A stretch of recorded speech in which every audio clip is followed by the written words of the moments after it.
Alright guys, what's up and welcome to today's video. What I want to talk about today is a lure that I've really started to get strong into this time of year in summer, just when everything seems to be really hot, really, water's running low, fish are getting lethargic, they're running deeper, and of course, that lure is the drop shot. Absolutely phenomenal, easy, finesse style lure. Not exactly the most fun to fish, as like a crankbait or a spinner bait where you're just constantly casting and just burning them back in.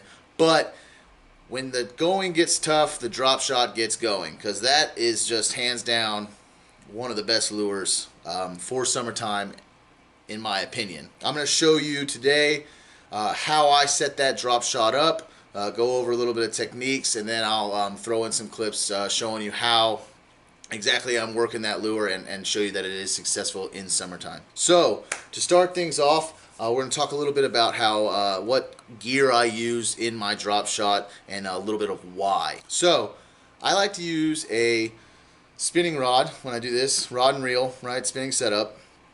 I use a 6'6" light rod from Lew's, their inshore rod, and I've got a Penn spinning reel on there. I'm not even 100% sure which reel I have, but spinning setup, whatever you got, right? Cheap rod and reel, you can do it on expensive rod and reel, doesn't matter, but spinning is what I'm going to recommend rod and reel wise. You don't need anything crazy heavy, because we'll get to the technique of how and go a little bit over why that's not necessary when we get there. But, so you got your rod and reel.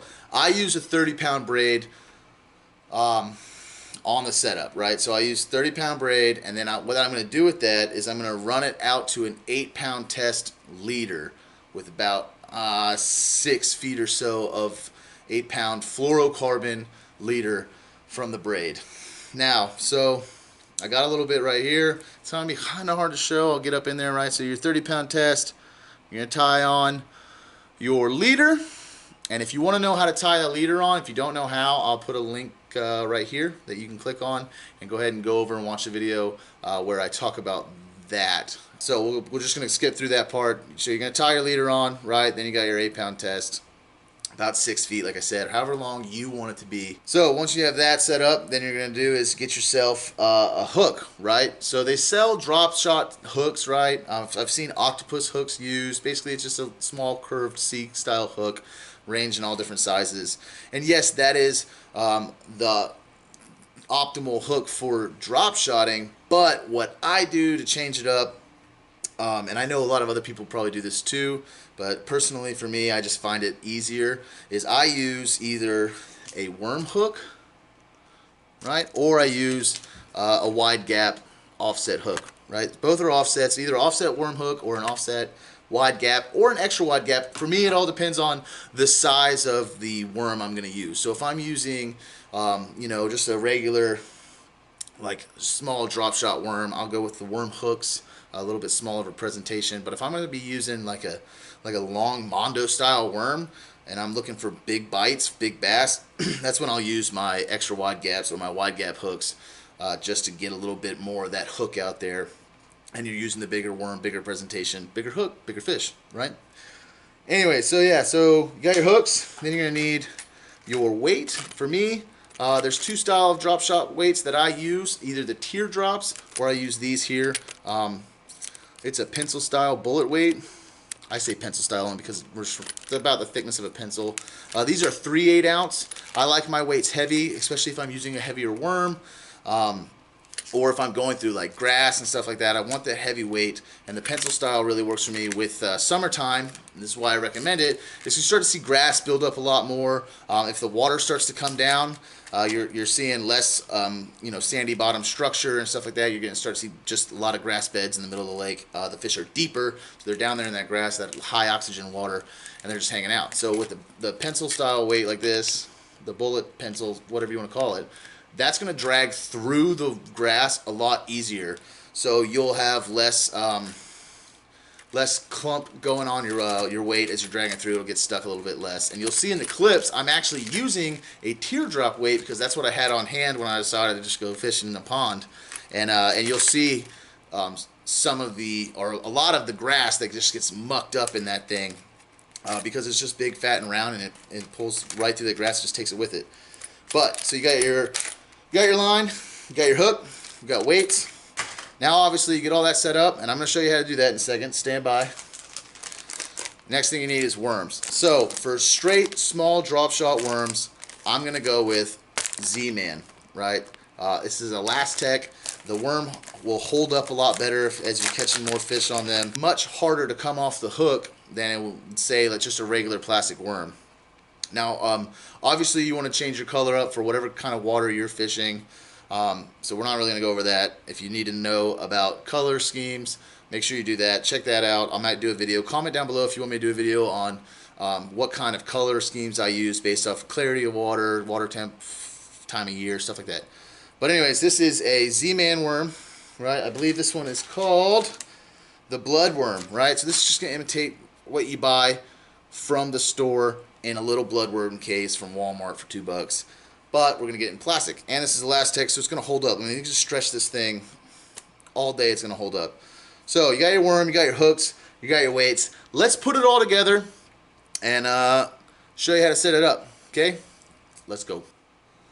Alright, so I'm going to leave the rod and reel out of this just to kind of make things a little bit easier to show, but I do still have the same bit of line, right? So we have the 30-pound braid to our fluorocarbon leader. And the first thing we're going to do, and I might not be able to see this as well as I want you to,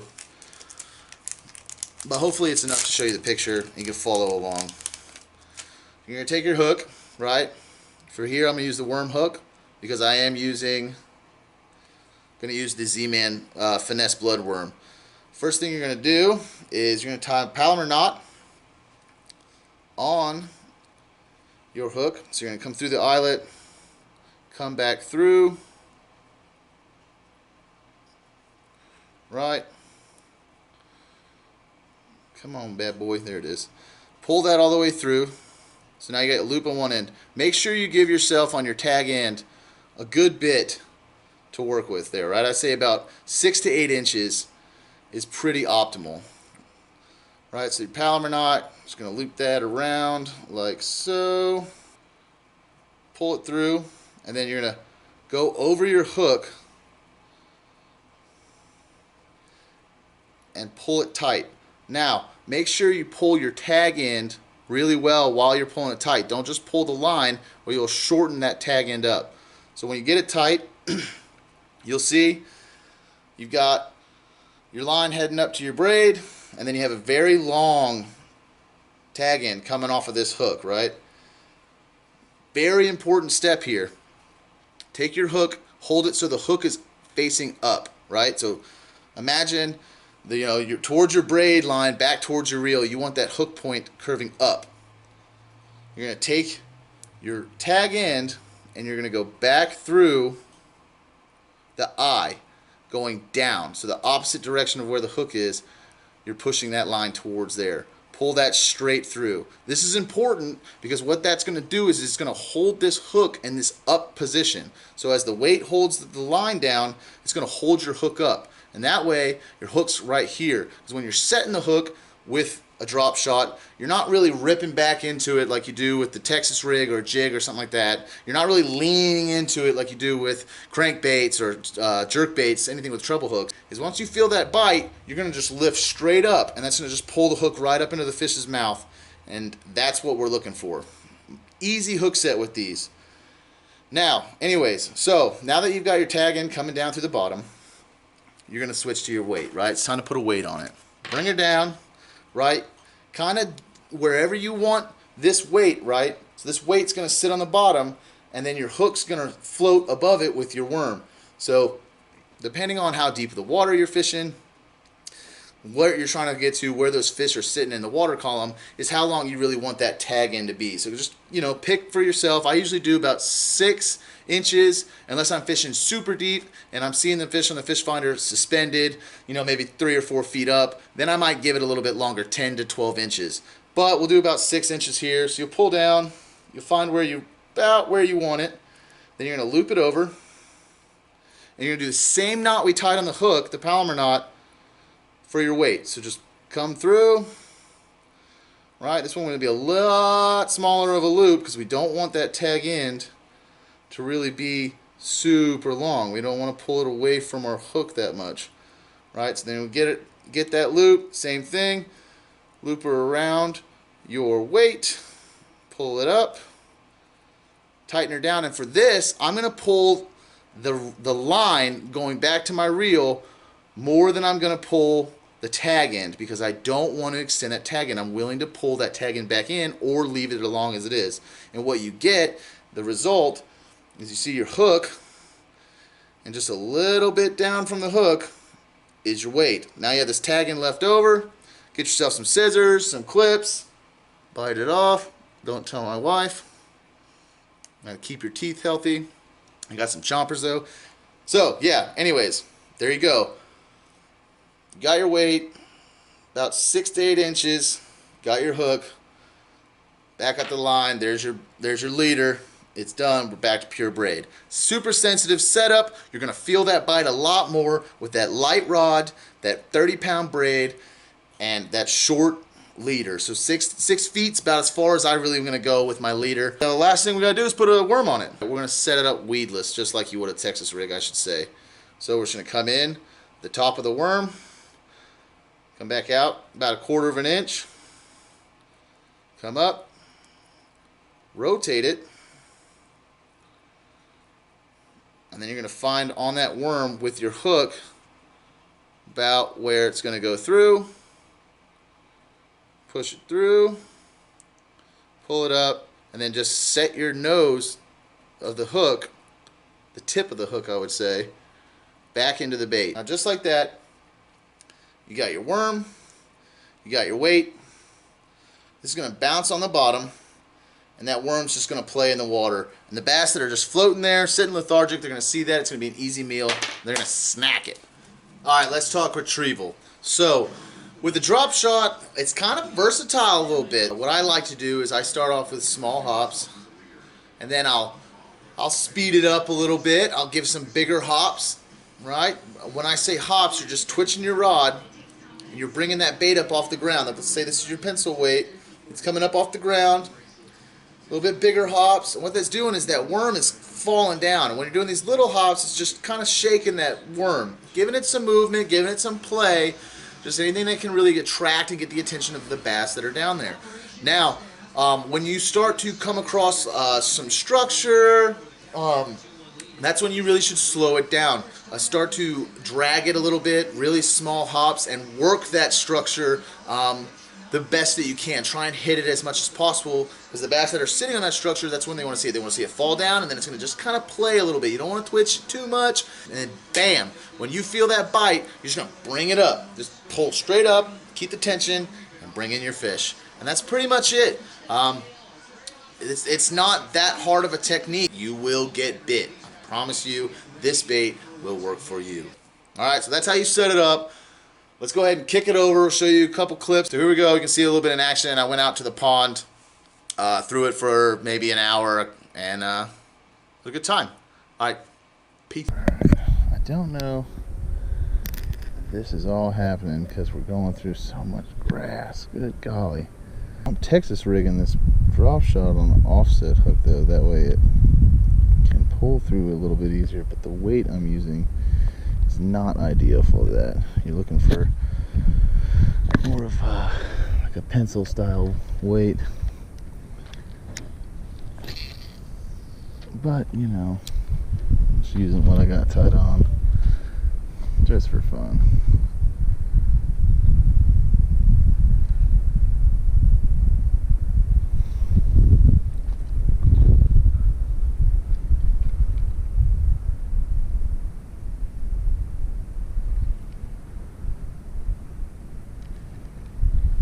There's one.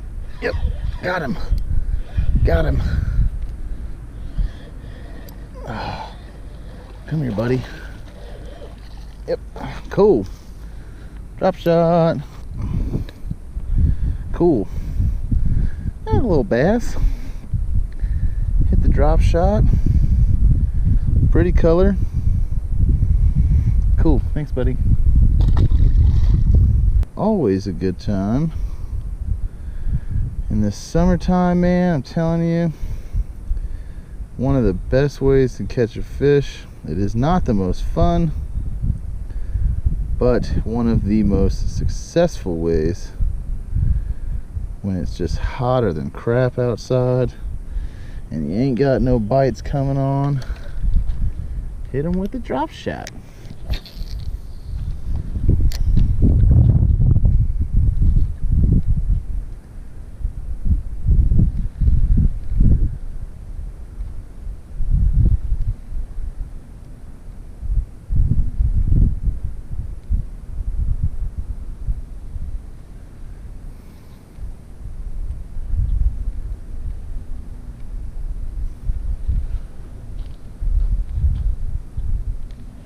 There's another one. Oh, we lost him. Daggone it. The way I'm working this bait is just picking it up and letting it drop back down.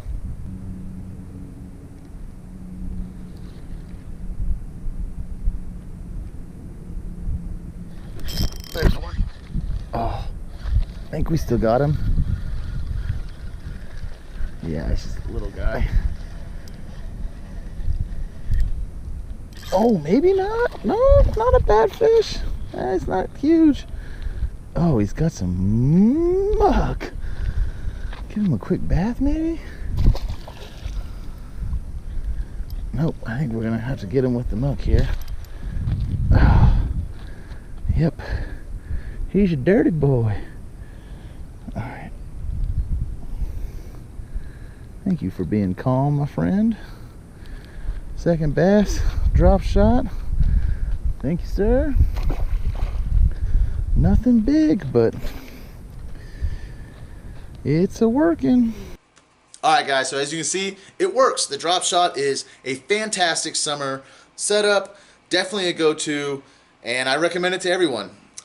If you like today's video, please click that like button. Drop a comment down below if there's any other fishing setups, styles that you want to see.